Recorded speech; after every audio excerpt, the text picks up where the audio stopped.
चलिए क्लास शुरू करते हैं अपन। जय श्री ओम नमः सिद्धेभ्य नमो अरिहन्ताणं नमो सिद्धाणं नमो आयर्याणं नमो वज्रायाणं नमो लोके सहस्रावुणम् मोक्षमार्गस्य नेतारं वेत्तारं कर्मभूभृतां ज्ञातारं विश्वतत्त्वानां वन्दे तद्गुणलब्धये। तत्पार्थ सूत्र, उसका अपना छठवां अध्याय चल रहा है। छठवें अध्याय में आश्रव तत्व का वर्णन है और आश्रव के सामान्य कारणों की चर्चा करने के बाद उमास्वाति आचार्य एक एक कर्म के आश्रव की चर्चा यहाँ पर कर रहे हैं। कल जो हमारी चर्चा हुई थी वो ज्ञानावरण और दर्शनावरण कर्म के आश्रवों को लेकर हुई थी, जिसमें उन्होंने बताया प्रदोष, निहन्नव, मात्सर्य, अंतराय, आसादन और उपघात। ये अगर ज्ञान के विषय में किए जाएं तो ज्ञानावरण कर्म के आश्रव के कारण बनते हैं, और अगर दर्शन के विषय में किए जाएं तो दर्शनावरण कर्म के आश्रव के कारण बनते हैं। ज्ञानावरण और दर्शनावरण के बाद हमारी अगली चर्चा हुई थी वेदनीय की, और वेदनीय में से असाता वेदनीय की। तो असाता वेदनीय का काम क्या है? दुख उत्पन्न करना, है ना, जो हमें प्रतिकूलताएं देता है, जो हमारे प्रतिकूलताओं में निमित्त बनता है, वो है असाता वेदनीय। उस असाता वेदनीय कर्म का आश्रव माने कर्मों का आना किस कारण से होता है, उसको यहाँ पर 11वें नंबर सूत्र में बताया है। सूत्र कल हम पढ़ चुके हैं, अर्थ भी समझ चुके हैं, फिर भी एक बार पुनः मैं बोल देता हूँ। दुख शोक तापा क्रंदन वद परिदेवनान्य आत्म परोभय स्थानान्य सत्वेदस्य। आत्म, पर और उभय, स्वयं को, दूसरे को, या मिलकर के दोनों को, खुद को भी और दूसरों को भी। दुख, शोक, ताप, आक्रंदन, वध और परिदेवन, है ना, ये जो होता है या कराया जाता है वो किसका कारण बनता है? वो असाता वेदनीय के आश्रव के कारण बनता है। अब दुख शोक ताप आक्रंदन ये सब क्या है, आइए उसको सब समझते हैं। देखिए, सबसे पहला है दुख। ठीक है, क्या होता है दुख, बताइए।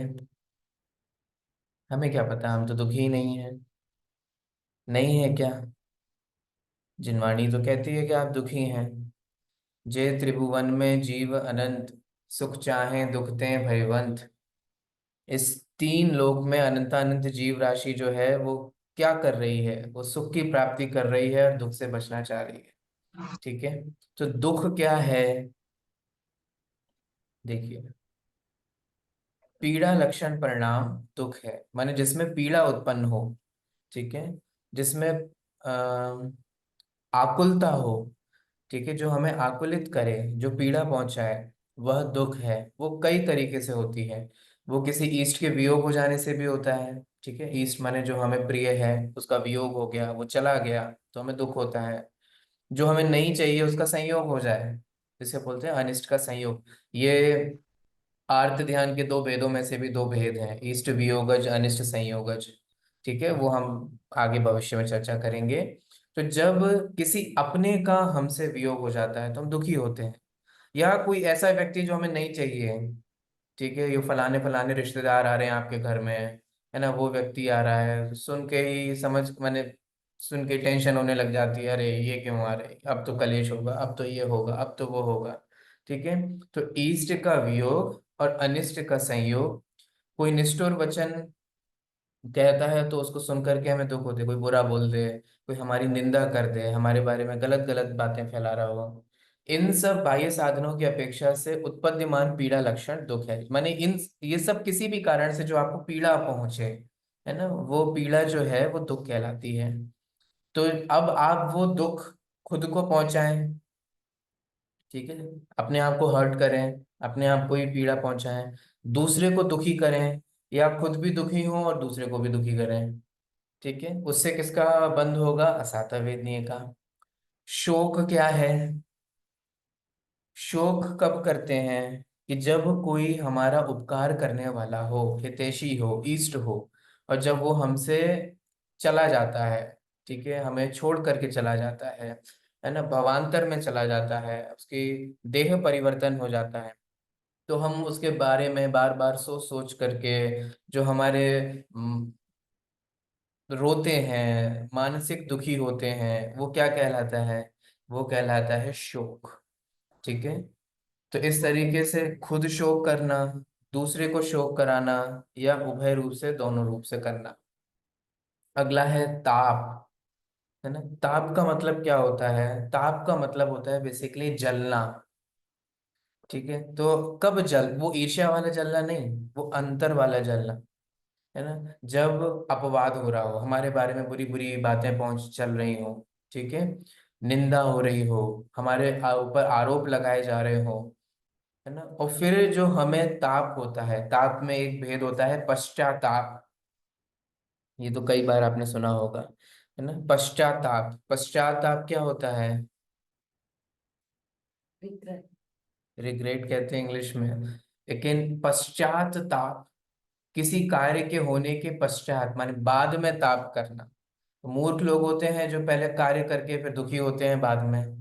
तो पश्चाताप कोई अच्छी चीज नहीं है, हमें सोच समझ करके कार्य करना चाहिए, जिससे पश्चाताप ना करना पड़े, है ना। तो पश्चात, बाद में जो ताप होता है, माने खेद खिन्नता होती है, मैंने क्यों किया, मुझे नहीं करना चाहिए था, मैंने ऐसा क्यों बोल दिया, मैंने क्यों गुस्सा कर दिया, मैंने क्यों इस तरीके से वचन बोल दिए, क्यों मैंने उनके बारे में निंदा की।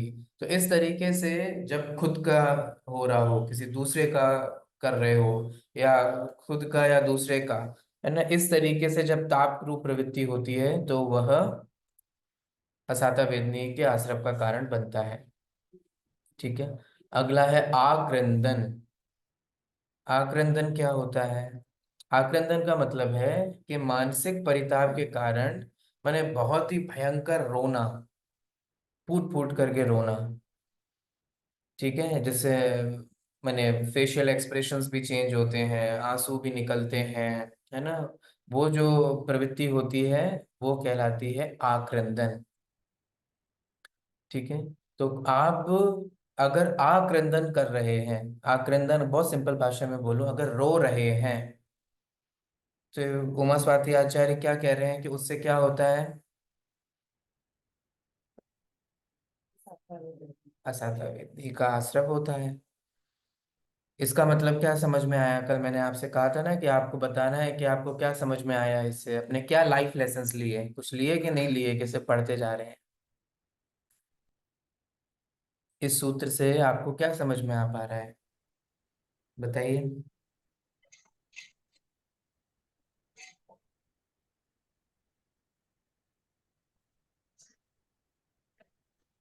कि हमें जब भी दुख होता है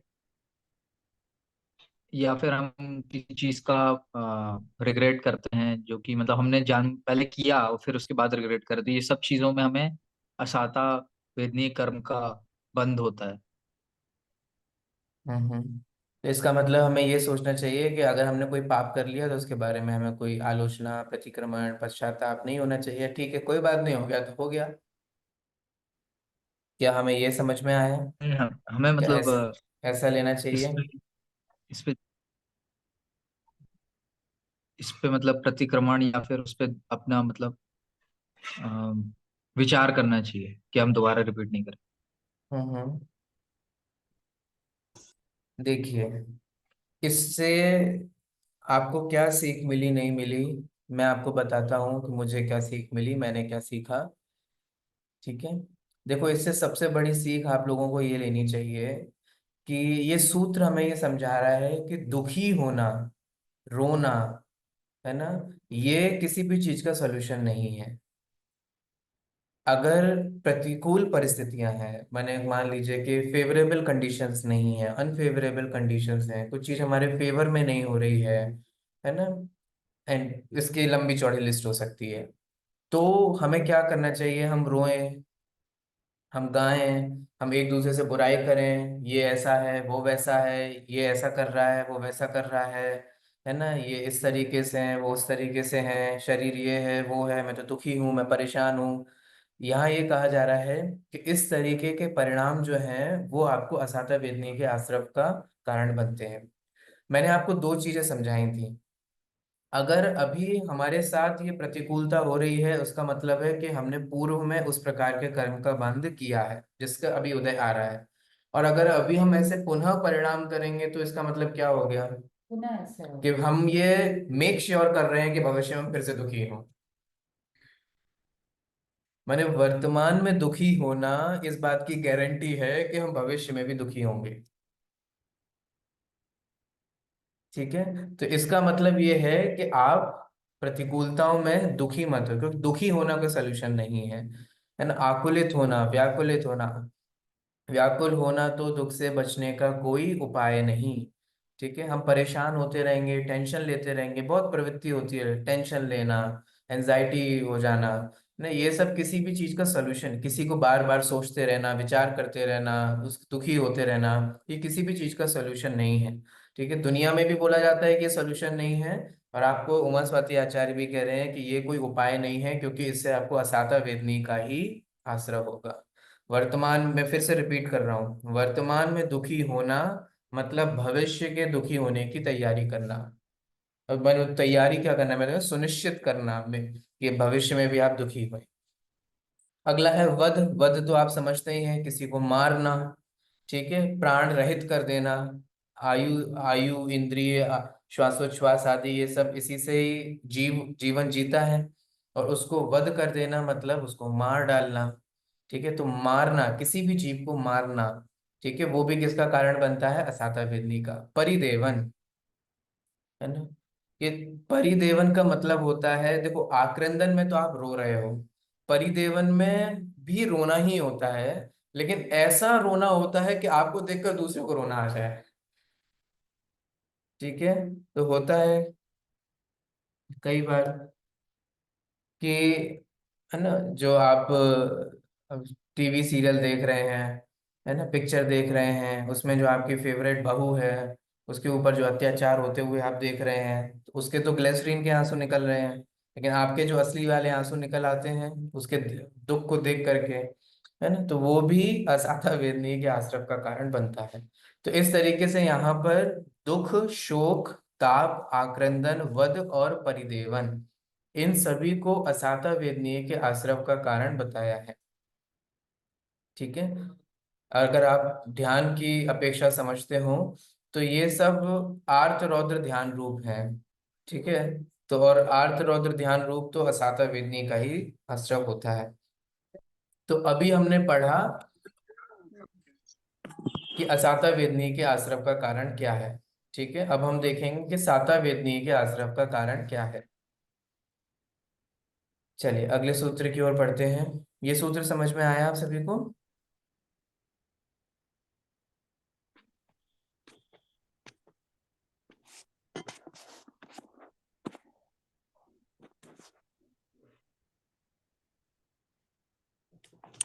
आप लोग सुन रहे हैं क्या, कि नहीं सुन रहे हैं? आवाज आ रही है कि नहीं आ रही है?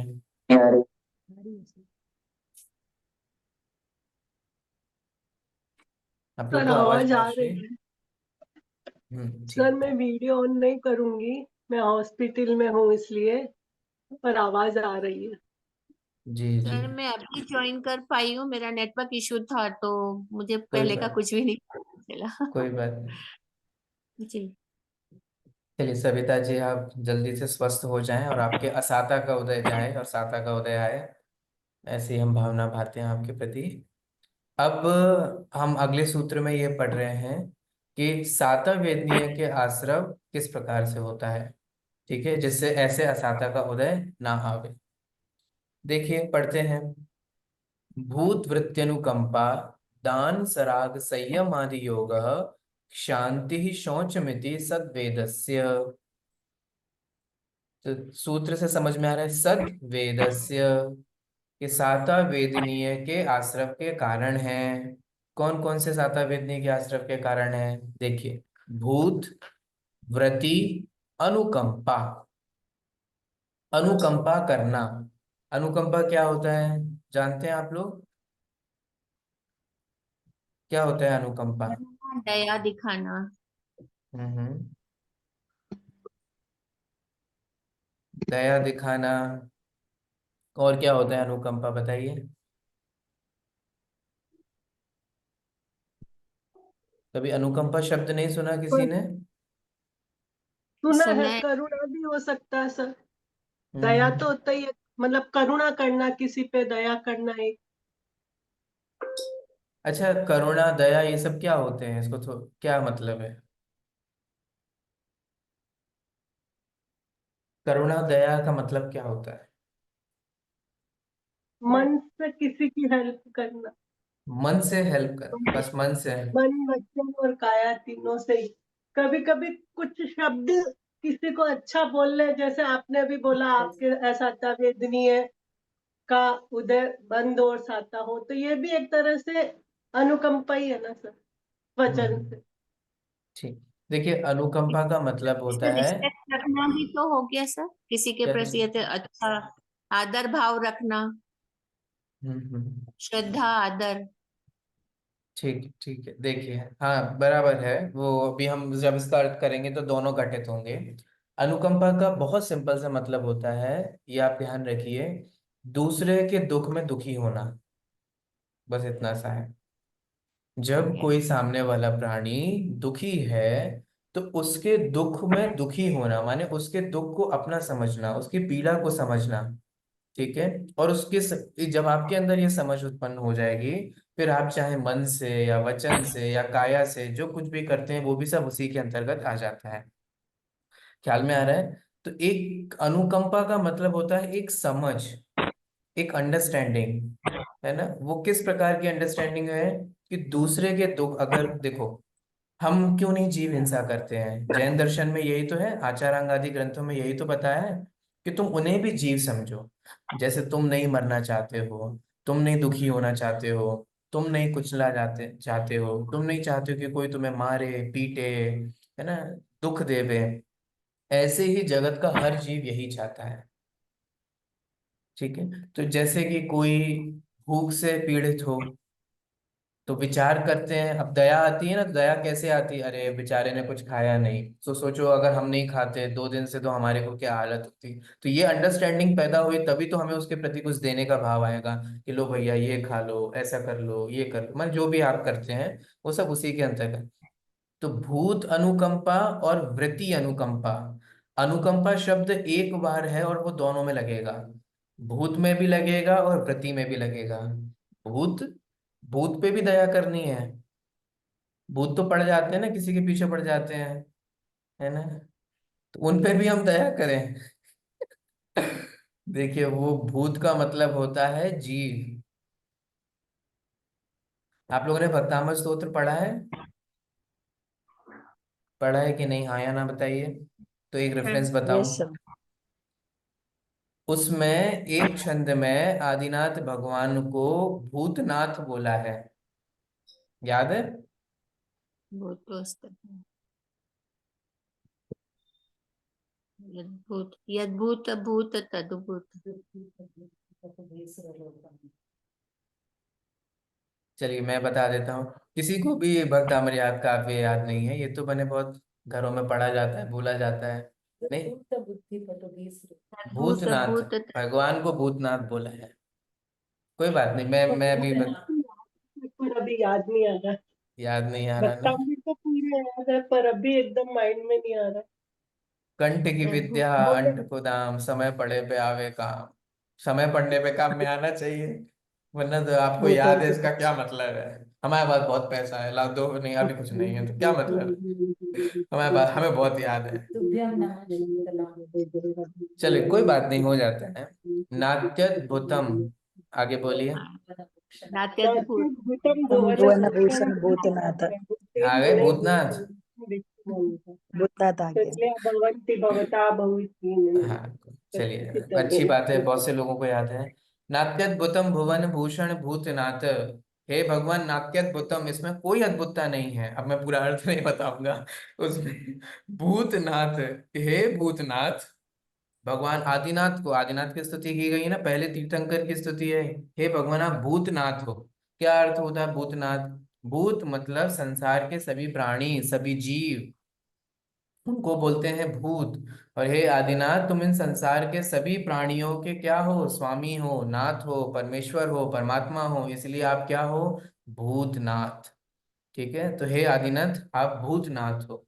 ठीक है, तो भूत का मतलब होता है समस्त संसार के जीव। वो तो आपको किस पे दया करनी है, किस पे अनुकंपा करनी है? भूत अनुकंपा। अर्थ बोलिए क्या हुआ है इसका? सभी जीवों पे अनुकंपा। सभी जीवों।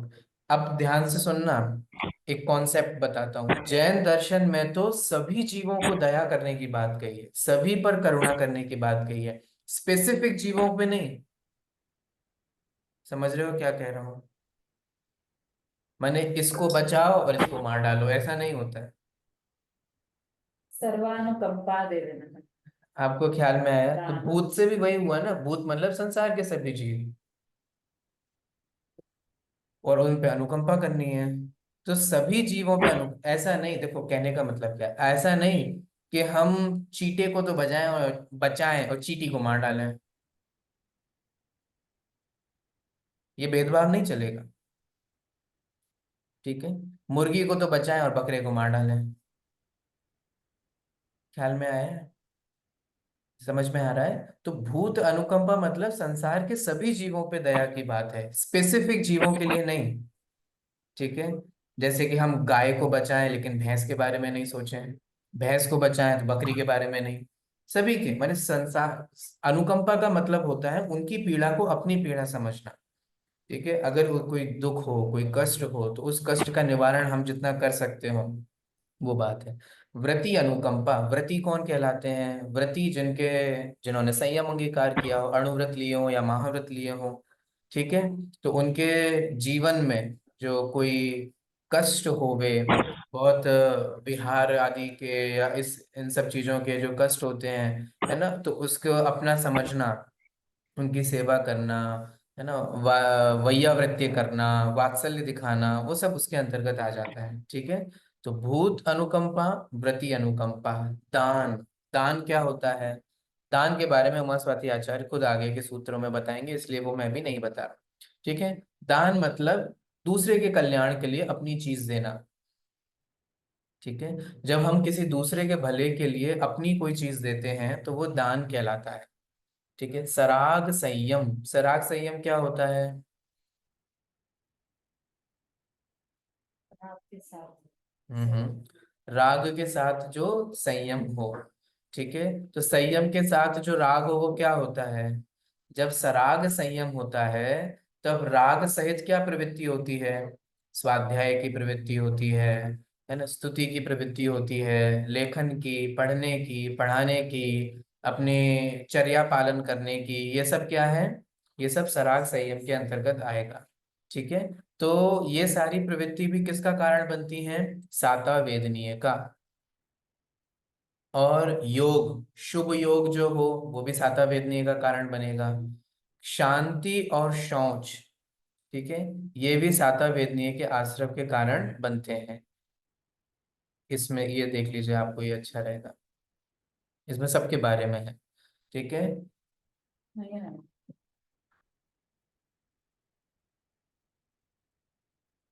भूत अनुकंपा सभी जीवों के प्रति, व्रती अनुकंपा अणुव्रतियों महाव्रतियों पे दया का परिणाम, दान अपने या पर के उपकार के लिए किसी योग्य वस्तु को देना, सराग संयम राग सहित संयम, शांति, ये शांति नहीं है, शांति है।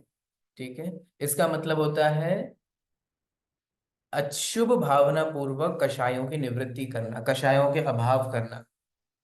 ठीक है, क्रोध मान माया लोभ जब उत्पन्न हो ना, तो अपने आप को कंट्रोल करना, अपने आप को समझाना कि हे जीव, क्रोध मत करो, मान मत करो, माया मत करो, लोभ मत करो, इसका फल क्या होने वाला है, बहुत दुखी होने। तो इस तरीके से शुभ भावना पूर्वक अपने कषायों की निवृत्ति करना वह शांति है।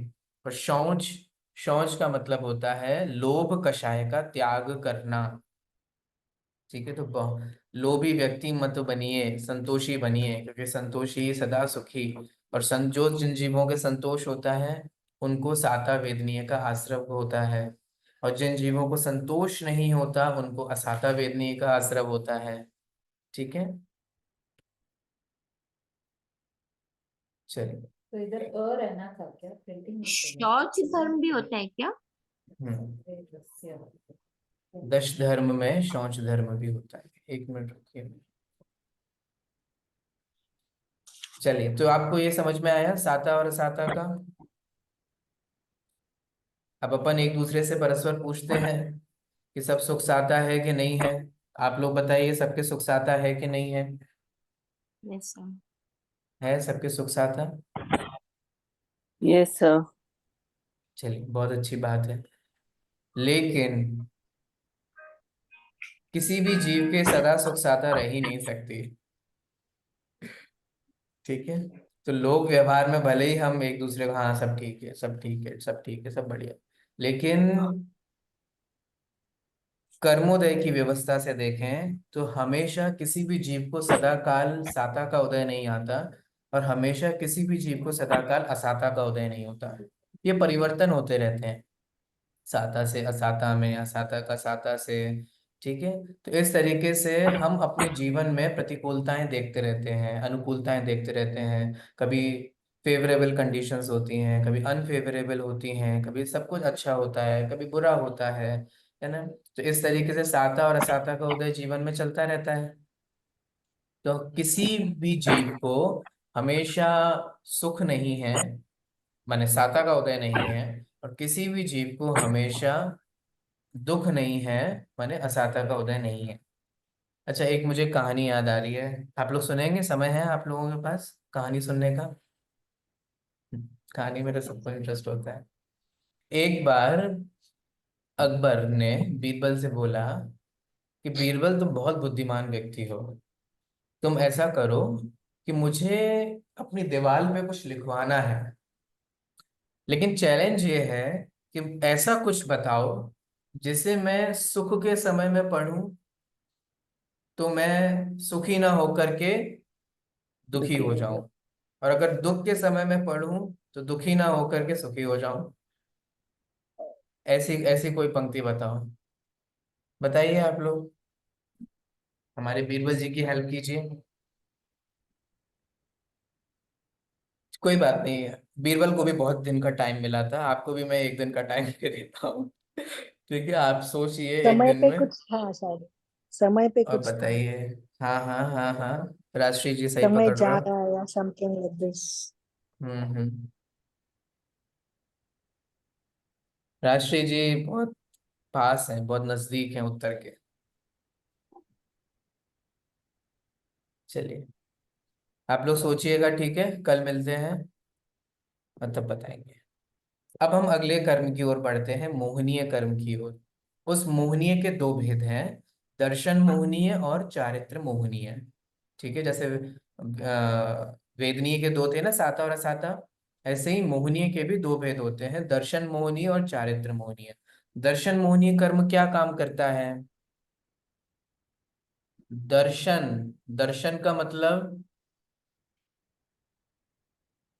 इसका सूत्र है क्या सर, मोहनीय कर्म का कुछ? हाँ आगे सूत्र आने वाला है, लेकिन अच्छा दर्शन का अच्छा। मतलब, सम्यक दर्शन में दर्शन का मतलब क्या है बताइए? श्रद्धा। श्रद्धा। तो जो कर्म आपको सम्यक दर्शन नहीं होने दे रहा है, पता है वो कौन सा कर्म है? वो है दर्शन मोहनीय, जो आपके सम्यक दर्शन के ना होने में कारण बनता है। दूसरा है चारित्र मोहनीय, जो आपको पूर्ण चारित्र नहीं होने दे रहा, वीतरागता नहीं होने दे रहा, है ना। तो जो सम्यक दर्शन के घात में निमित्त हो, या हम कहें विपरीत श्रद्धान, माने हम जो गलत श्रद्धान करते हैं उसमें कारण बनता है, वो है दर्शन मोहनीय। और जो हम गलत आचरण करते हैं, विपरीत आचरण करते हैं, उसमें जो कारण बनता है वो है चारित्र मोहनीय। अब यहाँ पर सबसे पहले दर्शन मोहनीय कर्म के आश्रम का कारण बता रहे हैं। मतलब क्या? वे कौन से भाव हैं जिनसे हमें दर्शन मोहनीय कर्म का आश्रव होता है, फिर हमें बंध होता है, और फिर जब वे उदय में आते हैं तो हमें सम्यक्त की प्राप्ति नहीं हो पाती। तो देखिए, पढ़ते हैं उन कारणों को। सूत्र आपके सामने ही है। केवली श्रुत संग धर्म देवा वर्णवादो दर्शन मोहस्य। तो सूत्र में ही दिया गया है कि इसमें किसकी चर्चा है?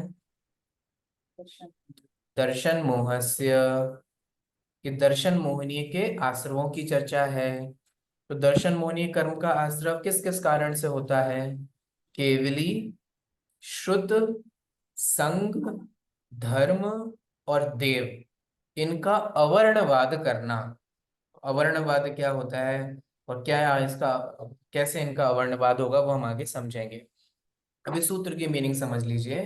केवली का, श्रुत का, संघ का, धर्म का और देव का जब अवर्णवाद करते हैं या अवर्णवाद के परिणाम होते हैं, तो उन परिणामों से किसका बंध होता है? दर्शन मोहनीय का। ठीक है। अवर्णवाद का मतलब क्या है? देखिए, अवर्णवाद का मतलब होता है दोष निकालना या दोषपूर्ण कथन करना। ठीक है। जैसे कि गुणवान और महत्वशालियों में अपनी बुद्धि और हृदय की कलुषता के कारण अविद्यमान दोषों का उद्भावन करना। अविद्यमान दोषों का उद्भावन करने का मतलब समझ रहे हैं? किसी में कोई वो दोष है ही नहीं, फिर भी हम अपनी बुद्धि से, हमें वो व्यक्ति पसंद नहीं है, ठीक है, या हमें वो, हमारी बनती नहीं है, जमती नहीं है, हमें वो पसंद, जो भी आपको नाम देना हो, जो भी टैग देना हो, इसके कारण जब हम उसमें कोई वो दोष हो ही ना, तो भी उन दोषों को प्रकट करते हैं। ठीक है। तो वो क्या कहलाते हैं? अविद्यमान दोषों का उद्भावन, प्रकट करना, बताना। ठीक है। तो किसी के अंदर ऐसी गलतियां बताना, ऐसे दोष बताना जिसमें वो है ही नहीं, वो क्या कहलाता है? वो कहलाता है अवर्णवाद। और यहाँ किसके अवर्णवाद की बात चल रही है? किन किन के अवर्णवाद की बात चल रही है? मोहनीय केवली कर्म। की, श्रुत की, देव। संघ की, धर्म की, देव की, इनके अवर्णवाद की। ठीक है। केवली कौन होते हैं? जिनको केवल ज्ञान हो जाता है। जिनको केवल ज्ञान है 5 ज्ञानों में से, उनको क्या बोलते हैं? उनको बोलते हैं केवली। वे कैसे जानते हैं? सूत्र बताओ। केवल ज्ञान का विषय क्या है? सर्वद्रव्य पर्यायेषु केवलस्य। अब केवली अपने केवल ज्ञान से सभी द्रव्य और उनके सब पर्यायों को जानते हैं। अब हम बोले कि नहीं नहीं, वो सब कुछ नहीं जानते हैं, वो कुछ कुछ जानते हैं, तो ये क्या हुआ? अवर्णवाद हुआ, केवली का अवर्णवाद हुआ। आप जैसा केवली का स्वरूप है वैसा ना कह करके अपने मन हिसाब, अपने मन मुताबिक, मुझे तो ऐसा लगता है। कई लोग होते हैं ना, मेरी मान्यता में ये है, इन माय ओपिनियन। ठीक है भैया, जय जिनेन्द्र, आप अपना ओपिनियन अपने पास रखिए, लेकिन आप अपने इस ओपिनियन के कारण जो केवली का वर्णवाद कर रहे हैं, उससे क्या हो रहा है? दर्शन मोहनीय कर्म का आश्रय हो रहा है। ठीक है। तो जैसा केवली का स्वरूप नहीं है, केवली का मतलब देखो, केवली में 2 जीव आ जाते हैं, अरिहंत और सिद्ध। अरिहंत भी केवली हैं और सिद्ध भी केवली हैं। तो इसको और इलेबोरेटेड करूं मैं तो, अरिहंत और सिद्ध, इनका जो स्वरूप है वैसा स्वरूप ना मान करके दूसरा ही स्वरूप मानना, वो क्या हुआ? केवली का अवर्णवाद। तो इसका मतलब भगवान का स्वरूप समझना जरूरी है, क्योंकि अगर आप भगवान का स्वरूप नहीं समझोगे तो अवर्णवाद बना रहेगा, और अवर्णवाद बना रहेगा तो दर्शन मोहनी रहेगा, दर्शन मोहनी रहेगा तो कभी सम्यक दर्शन नहीं होगा, और सम्यक दर्शन नहीं होगा माने मोक्ष मार्ग की पहली सीढ़ी ही नहीं चढ़ पाओगे। ठीक है। अगला, श्रुत क्या होता है? श्रुत, श्रुत आगम, आगम को भी श्रुत कहते हैं, है ना। जिनवाणी को भी श्रुत कहते हैं, आप्त की वाणी को भी श्रुत कहते हैं। तो जो आप्त की वाणी है, गणधरों ने सुनी है ना, तो गणधरों ने सुन करके जो आगे पहुंचाई है, वह क्या है? श्रुत है, आगम है। ठीक है। उसमें जैसा है वैसा ना कह करके कुछ और कहना, कुछ और मानना, वो क्या है? श्रुत का अवर्णवाद। संग क्या होता है ना? चतुर्विध संघ कहा जाता है ना। मुनि, है ना, संयमी का क्या, श्रावक श्राविका साधु साधिका, इन सबका है ना, मुनि हारिका श्रावक श्राविका साधु साधिका, है ना, श्रावक श्राविका, ये जो चतुर्वेद संघ है ना, उसका जो स्वरूप है वैसा स्वरूप ना कहकर, ना मान करके अन्य रूप मानना। ठीक है, अन्य रूप कहना। धर्म, धर्म का वर्णवाद करना। ठीक है, तो धर्म का वर्णवाद से मतलब क्या है कि भैया अहिंसामय धर्म है, उसको हिंसामय बताना, हिंसा करने को धर्म बताना। ये नहीं नहीं तुम तो मार दो भगवान प्रसन्न हो जाएंगे, है ना, भगवान को खुश करने के लिए या किसी को भी खुश करने के लिए हिंसा में धर्म मानना, वो धर्म का वर्णवाद है। देव, देव का वर्णवाद क्या है? ये कौन से देव हैं? देव शब्द के दो में इस्तेमाल होते हैं, अरिहंत और सिद्ध के लिए भी देव शब्द का प्रयोग किया जाता है, और देव गति के जीवों के लिए भी देव शब्द का प्रयोग किया जाता है। तो अरिहंत सिद्ध तो ऑलरेडी आ गए हैं केवली में, यहाँ देव से कौन से देव होंगे? देव गति के। है ना, देवास चतुर निकाया, जो चार निकाय वाले हैं ना, भवनवासी, व्यंतर, ज्योतिष और वैमानिक, है ना, ये जो चार कैटेगरी वाले देव हैं जो देव गति के जीव कहलाते हैं, उनके बारे में ऊट पटांग चीजें कहना, वे जैसा नहीं है वैसा कहना, है ना, वो सब भी क्या है? देव का अवर्णवाद है। तो इस तरीके से केवली का, श्रुत का, संग का, धर्म का और देव का, इनके इनमें दोष निकालना, ये जैसे हैं वैसा ना मान करके अन्य रूप से मानना, अपनी इमेजिनरी कुछ भी, मुझे ऐसा लगता है, मैं ऐसा मानता हूँ, वगैरह वगैरह, है ना, वो सब क्या है? वो दर्शन मोहनीय कर्म के आश्रव का कारण बनता है। चलिए, दर्शन मोहनीय के बाद कौन सा कर्म आता है? चारित्र मोहनीय। तो अब चारित्र मोहनीय के आश्रव के क्या कारण है वो देखिए यहाँ अगले सूत्र में बताते हैं। कषायोदयात् तीव्र परिणामस् चारित्र मोहस्य। बहुत सिंपल सा है। कषायोदयात्, कषाय के उदय से, तीव्र परिणाम, तीव्र परिणाम होना। जब कषाय, कौन कौन सी कषाय हैं? क्रोध मान माया लोक रूप से चार कषाय हैं। जब क्रोध का, मान का, माया का, लोभ का, और नौ कषाय भी है ना, हास्य, रति, अरति, शोक, भय, जुगुप्सा, स्त्री वेद, पुरुष वेद, नपुंसक वेद। ठीक है, तो इस तरीके से जब कषाय और नौ कषाय के उदय होने से तीव्र परिणाम होते हैं। ठीक है, उन तीव्र परिणामों से किसका कर्म का बंध होता है? चारित्र मोहनीय के आश्रव का कारण। अगर मंद है तो मंद नहीं, ठीक है, मंद परिणाम जो है वो कारण नहीं है। जैसे कि मैं आपको एग्जांपल से बताऊं, क्रोध को दो तरीके से, डिग्री से समझिए, ठीक है, ये इंटेंसिटी के आधार से बताया जा रहा है। आप गुस्सा कर रहे हैं तो बेसिकली दो इंटेंसिटी में बताया, एक तीव्र और एक मंद। ठीक है, तो अगर अभी आप विचार करें तो क्रोध का अभी मंद उदय है अभी आप लोगों के। क्यों? हम तो अभी कोई गुस्सा ही नहीं कह रहे, तो आप मंद क्यों कह रहे हो? मंद इसलिए कह रहे हैं क्योंकि अभी क्रोध का अभाव नहीं हुआ ना। ठीक है, तो जब संपूर्ण क्रोध का अभाव होगा तब अलग बात है, तब तो पूर्ण वितरागता हो जाएगी। ठीक है, जब तक वो नहीं होती तब तक है, सबके ही है, चाहे आप श्रावक हो, चाहे आप श्राविका हो, चाहे आप साधु हो, साधिका हो, है ना, साध्वी हो, हारिका हो, जो भी हो। ठीक है, तब तक, जब तक पूर्ण वितरागता नहीं होती, पूर्ण वितरागता होती है 11वें 12वें गुणस्थान में। तो जब तक आप उस 11वें 12वें गुणस्थान की प्राप्ति नहीं करते तब तक आपके कषाय विद्यमान रहती हैं। ठीक है, अभी भी आप लोग गुस्सा कर रहे हो, आपको क्रोध रूप परिणाम है, कहाँ कर रहे हैं?